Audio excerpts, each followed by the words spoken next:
কেমন আছো সবাই? ভালো আছো নিশ্চয়ই। আমিও অনেক ভালো আছি। আজকে আমি যাব মাশরুম তুলতে।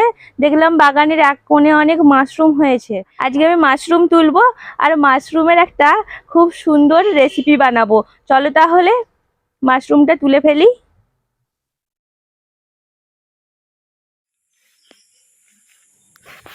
আমি মাশরুম তুলতে চলে এসেছি।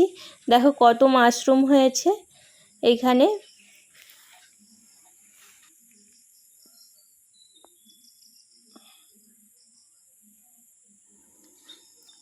আর দেখো এই মাশরুমগুলো কত বড় বড় মাশরুম।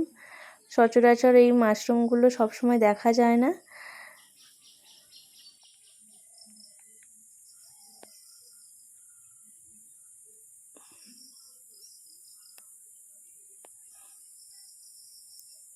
দেখো কত মাশরুম তুলেছি, আমার তো খুব মজা হচ্ছে। আর একটা দেখো হাতেও নিয়ে নিয়েছি। চলো তাহলে মাশরুমগুলোকে সুন্দর করে বেছে ফেলতে হবে আর পরিষ্কার করে নিতে হবে। দেখো কত বড় বড় মাশরুম গুলো হয়েছিল। আর এত বড় বড় মাশরুম সচরাচর দেখা যায় না। আর এই মাশরুম গুলোকে আমি এবার পরিষ্কার করে নেব। এগুলো খুব বড় বড় হয়, আমি ভেঙে নিয়েছিলাম ছোট ঠেকার মধ্যে নেব বলে। এবার এটাকে আমি পরিষ্কার করে নেব।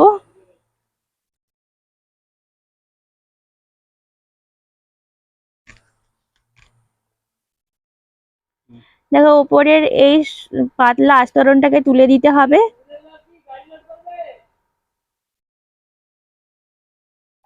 এইভাবে করে ধরে আস্তে আস্তে করে তুলে দিতে হয়।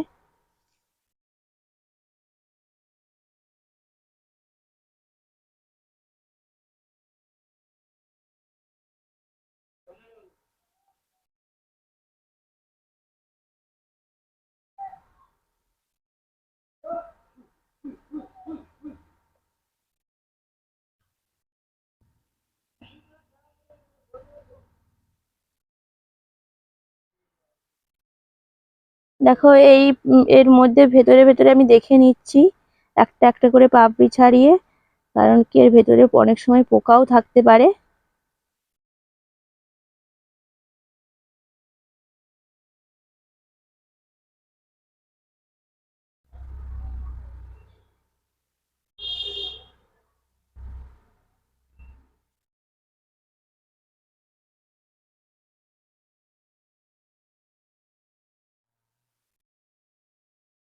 আমি খুব সুন্দর করে দেখে দেখে বেছে নিচ্ছি।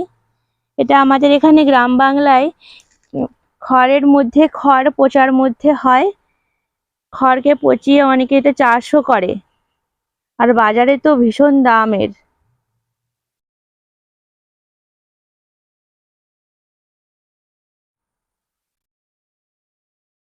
দেখো প্রায় ছাড়ানো হয়ে গেছে আমার।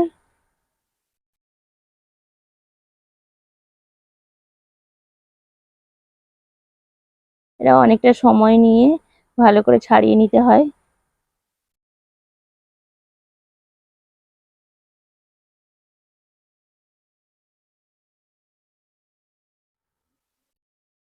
মাশরুম গুলো আমার বাছা হয়ে গেছে। এবার আমি খুব ভালো করে এটাকে ধুয়ে নেব।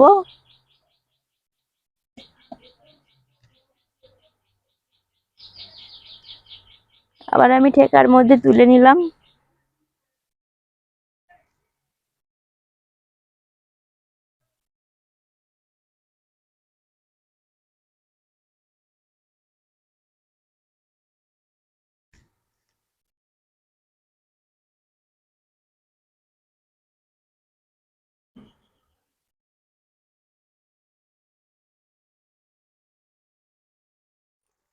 দেখো এভাবে আমি একটা একটা করে খুব ভালো করে ধুয়ে নিচ্ছি।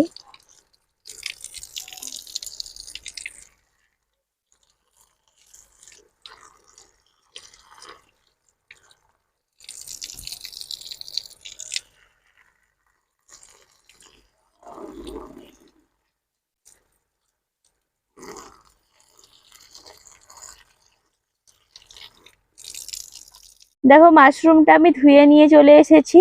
এবার আমি এটাকে ভালো করে নুন দিয়ে চটকে নেব। দেখবে কতখানিটা জল বেরোবে।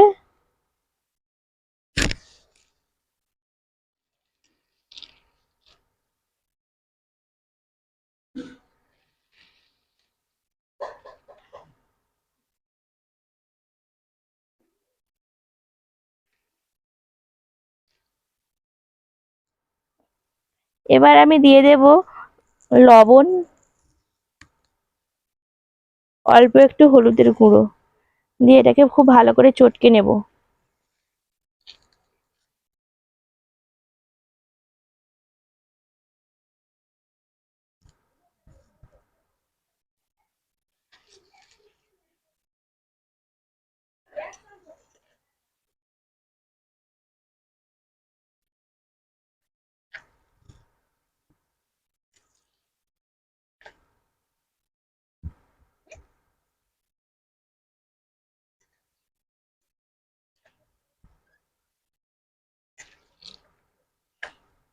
দেখো কতখানিটা জল বেরিয়ে গেছে, আর এই জলের কালারটা হয় লাল।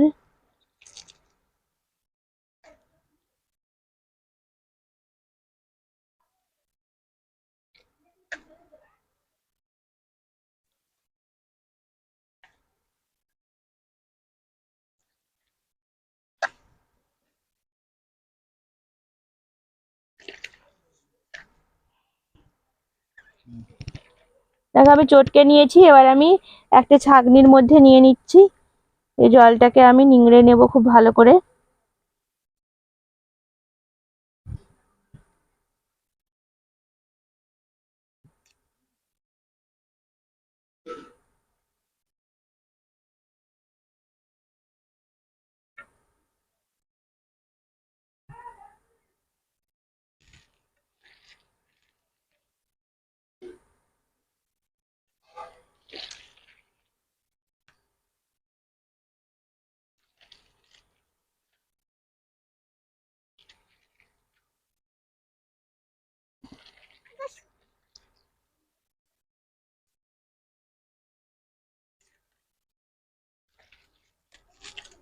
দেখো,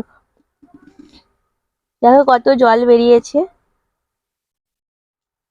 মাশরুম ভাজি করতে আমি নিয়েছি হলুদ গুঁড়ো, লবণ, পেঁয়াজ কুচি, কাঁচা লঙ্কা কুচি আর সাদা তেল।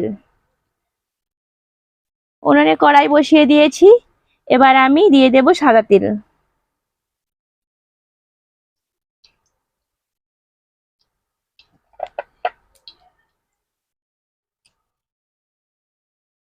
এবার আমি ওই তেলে দিয়ে দিচ্ছি পেঁয়াজ কুচি।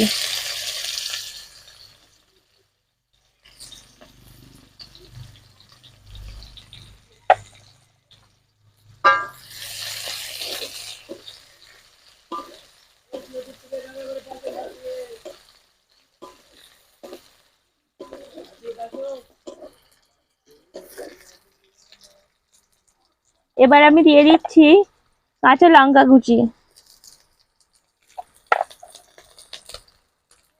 একদম অল্প একটু হলুদ গুঁড়ো দিয়ে দিচ্ছি, আর একদম অল্প একটু লবণ দিয়ে দিচ্ছি, কারণ লবণ আর হলুদ গুঁড়ো আমি মাশরুমেতে আগেই মিশিয়ে দিয়েছিলাম।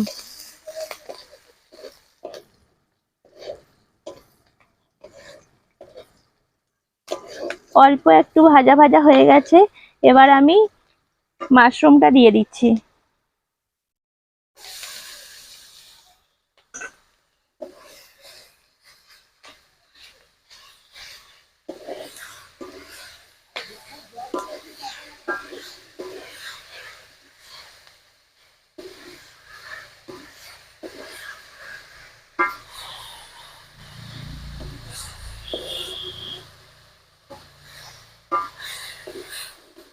দেখো মাশরুম ভাজা প্রায় আমার হয়ে এসেছে।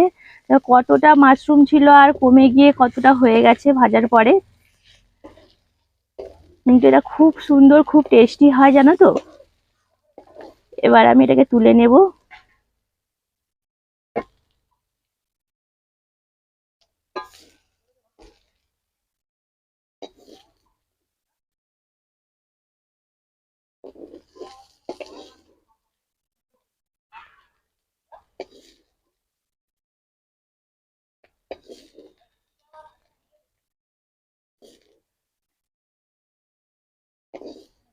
এটা খুব কম সময়ে, খুব ঝামেলা ছাড়াই এটা রান্না হয়ে যায়।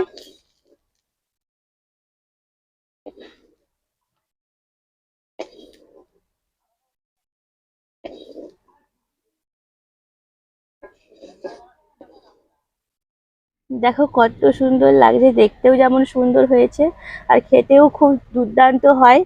তোমরা বাড়িতে অবশ্যই ট্রাই করবে। একদম সহজ সরল ভাবে, কোনো ঝামেলা ছাড়াই মাশরুম ভাজা আমার কমপ্লিট। এটা অনেকে বলে পোল ছাতা, আমরা ছোটবেলায় তো বলতাম ব্যাঙের ছাতা, যে যা নামে চেনে এটাকে। আবার এটা ভালো নাম তো মাশরুম, মাশরুম নামে আমরা সবাই চিনি। আর খুব ভালো লাগে এটা খেতে, গরম ভাতের সঙ্গে তো খুবই ভালো। এক ডিশ ভাত অনায়াসেই শেষ করে ফেলা যায়। আজকে তাহলে ভিডিওটি আমি এইখানেই শেষ করছি। সবাই ভালো থাকবে, সুস্থ থাকবে। দেখা হচ্ছে অন্য কোনো দিন। আজকের মতো টাটা।